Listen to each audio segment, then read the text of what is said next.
Good evening, ladies and gerbils. Reichle here, completely uninspired and with nothing in my head which to say other than being monitored by the federal government and their elaborate surveillance and eavesdropping techniques. Par for the course. The reason why I have turned this camera on is to document the progress of my home MIDI recording studio. And as I remember, I think that it's interesting for the viewer to see the person speaking. It's going to be more informative for me to take the camera off of the tripod so I can show you these particular things that I've been working on. I'm running Digital Performer 8. Yeah, I need to take the camera off. Tripod. Okay, so hang with me. It's Super Bowl Sunday, not interested in the game. I myself I'm not interested in football. I've been working in my studio today, so I'm really out of touch. Here's my computer setup, my computer table. This desk I ordered from Wayfarer, I think. On the internet. It came in a natural wood color. I painted it black and I cut the legs off so that it's shorter than it originally was.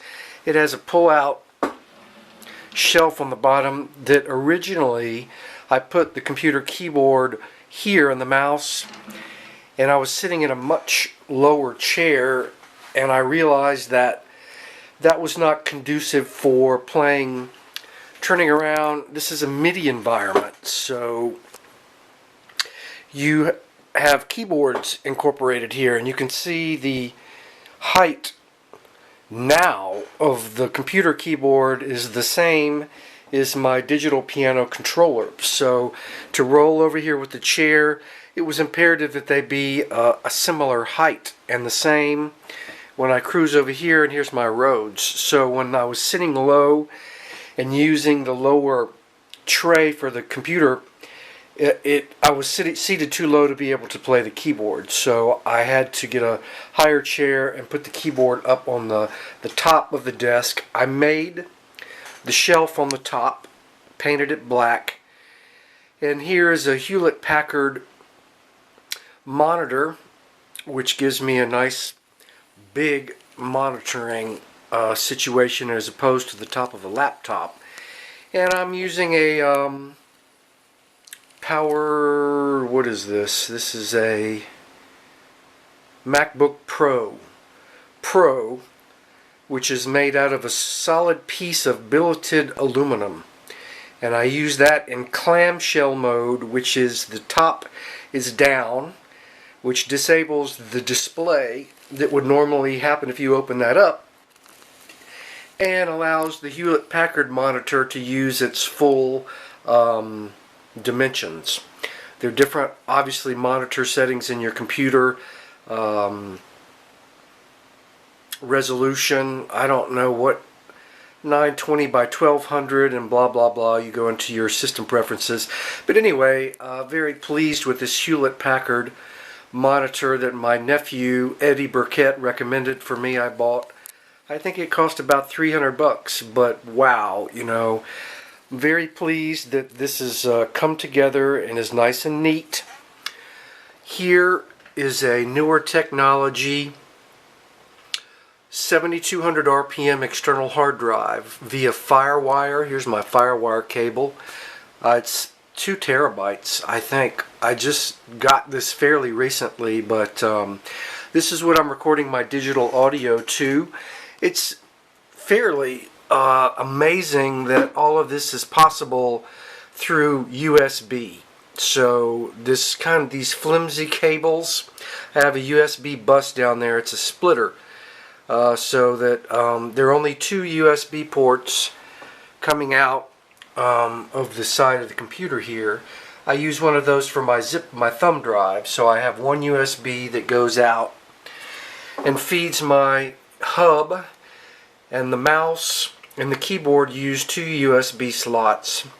The printer uses a slot which is not hooked up at the moment, and then the other slot goes and connects to my audio interface and MIDI interface, which is this nice little device, the MOTU Audio Express.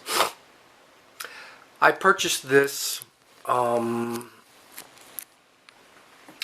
basically before I was even thinking of recording digital audio again. I had my MIDI system together here with my racks of MIDI gear. I had that up and running, and you didn't need, let's see,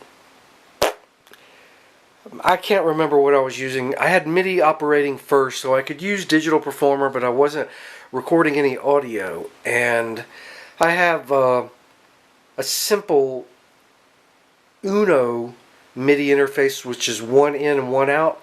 Anyway, I'm bibble-babbling, but this particular device was purchased with money that I received from a claim from homeowners insurance when our house got struck by lightning, and I didn't have an audio interface yet to drive Digital Performer and record to the laptop, and so this was a necessary piece of gear to get your digital audio in and out of the computer. So I kind of finagled the claim and didn't spend as much to replace the pieces of equipment that got damaged. And planning for the future, I bought this, and it's been a year until now when I finally have gotten this all integrated into a usable system. So Digital Performer is running my MIDI. All of these modules here are MIDI, and also now I'm running digital audio being recorded on the hard drive, and I'm mixing here to my Mackie mixer. And what I'm doing is I'm learning now how to control this interface.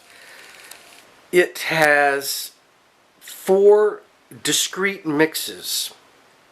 This little teeny thing that cost $400. It has pairs of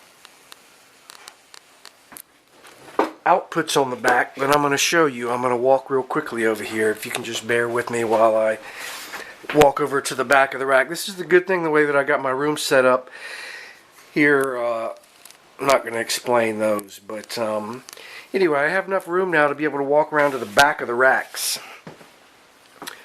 And I can get to my drum machines, I can get to all of my patching. This is nice, but I'm going to come around and show the back of the audio interface, which is here. Okay, so this piece has been a little confusing to learn, but I'm getting better at it. These are 2 inputs, combination XLR, TRS, and Neutrix, I think. These are mic preamps, so I have a pair dedicated left and right mic preamps that gives you you need a mic. If you plug a mic in, you need a preamp, so it boosts the gain.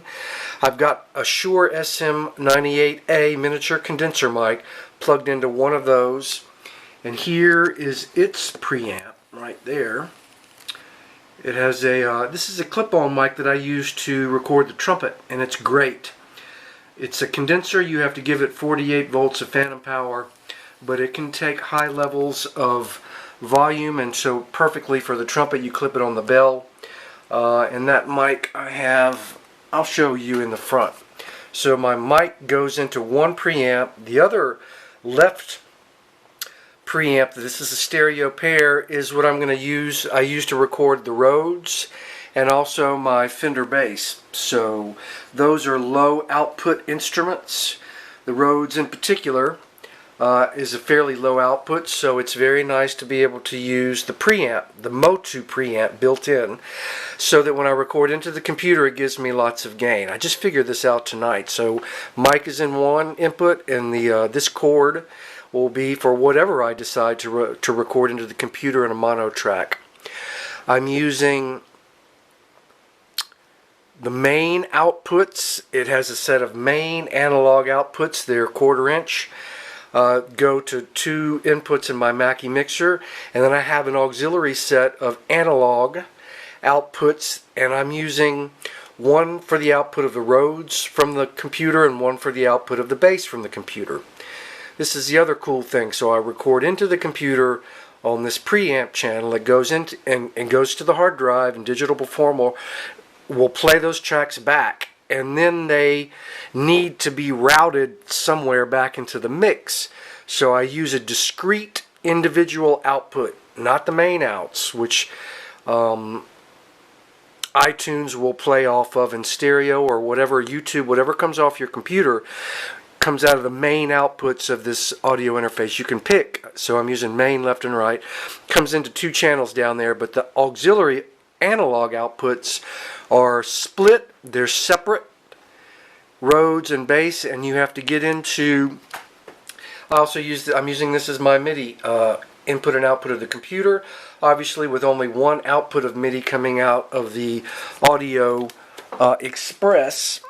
You have to come over here and use a MIDI patch bay, which is an MX8, which is mounted here. You can see here all my MIDI routing. So the computer comes into one input of the MX8 and splits the MIDI send so that I can send it to all my modules in the rack. So that this little device that I'm talking about, Audio Express, is fairly sophisticated and just freaking, basically what I'm saying is like awesome.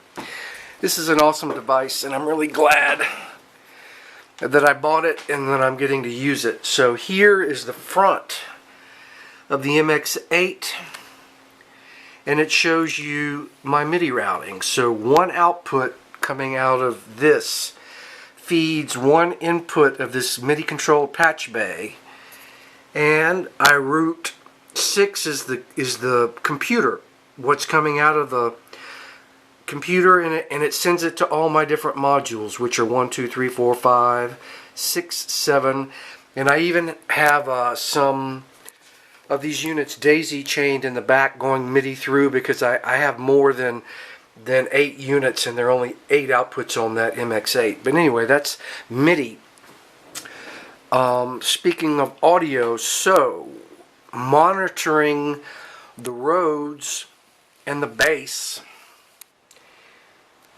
So I've got a Rhodes and I got a bass track on Digital Performer, right? These are audio tracks, digital audio tracks that are playing off of the hard drive, coming out of auxiliary analog out 3 and 4, separate and discrete, and I've got those now coming back into my keyboard mixer on the bottom and being processed. So the Rhodes records with no effects, dry, but when it comes out of the computer, the track plays through my mixer.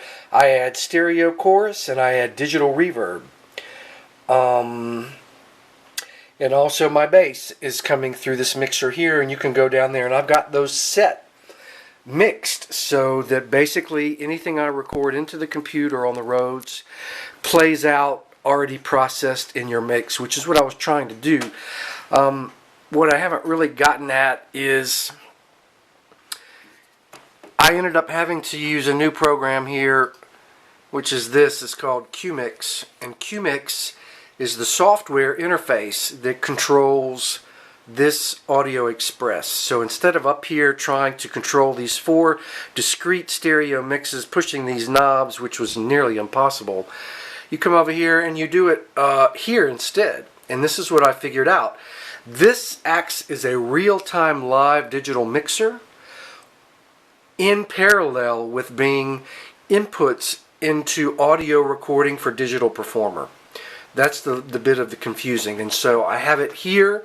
I could be mixing live, plug things into these inputs like this mic, and it via this console will feed those back out to the mixer without Digital Performer being open. But that's not why I bought it. I bought it because I needed an audio interface for Digital Performer, and it was working, but to be able to control and separate the outputs, that's what I was having trouble with, is that I had Rhodes and bass on analog out 3 and 4, but they were mixed. And so the way that you have to do it is with this console. So I don't know if you can see, this is analog mixed to, those are the outputs that I'm using. You have to get in there and pan those left and right to separate the two channels. And that was what I figured out how to do last night. So that was really cool. That's necessary. You have to use CueMix to get in there and set your preset up. And then after you save that preset, it will stay that way. So now whenever I open up Digital Performer, the settings are going to be set and my mix will come out the way that it should. And here is what it sounds like. Mic check 1, 2. The world is an automated merry-go-round, spinning endless circles. Horses galloping madly for nothing. An imaginary prize hidden over the horizon. A treadmill of destiny, wrapped up in swirls.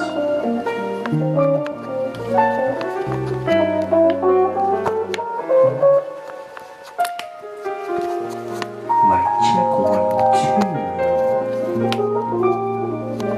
The world is an automated merry-go-round, spinning endless circles. Horses galloping madly for nothing. An imaginary prize hidden So I will over the horizon. demonstrate. Here is my Rhodes track. I'm going to solo it in Digital Performer.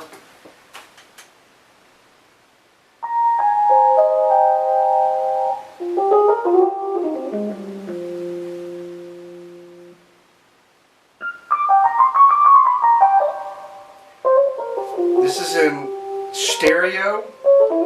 I'm recording the Rhodes in mono straight off of the harp. And when it plays off of the hard drive, Digital Performer, I come back and it comes out of this Audio Express into my bottom keyboard mixer. And I have a Roland SDE 1000 digital delay set up to a stereo chorus patch. I have the input of the Rhodes track on the mixer is panned hard left. Effects send 1 sends the signal to the digital delay, and the return of the digital delay, the chorus sound, I pan hard right so that the Rhodes moves back and forth between the stereo image. So between my NS10s, the Rhodes is moving back and forth, and I have a MIDI verb 3 in that keyboard mixer on the bottom. So I get this beautiful Rhodes sound without having to record effects into the computer. I can process it however I want. That was a big step.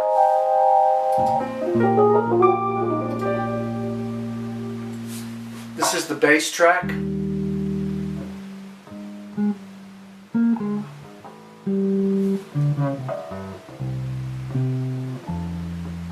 Plug directly into the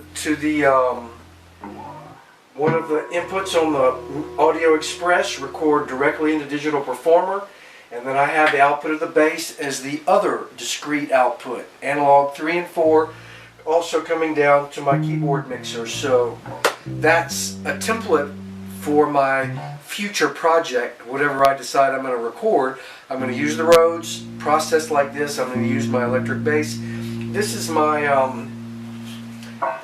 Ashland cheapy $200 Fender bass copy that I got at the string shop in St. Thomas. It's a great Fender copy, and it does just fine. I'm not using my good Fenders in the case at the moment, but this is a good bass, and I wanted to get it out and use it.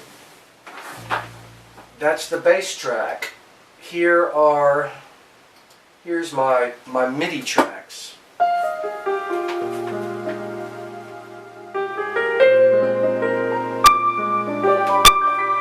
These are MIDI modules playing live from Digital Performer sequencer information, not digital audio.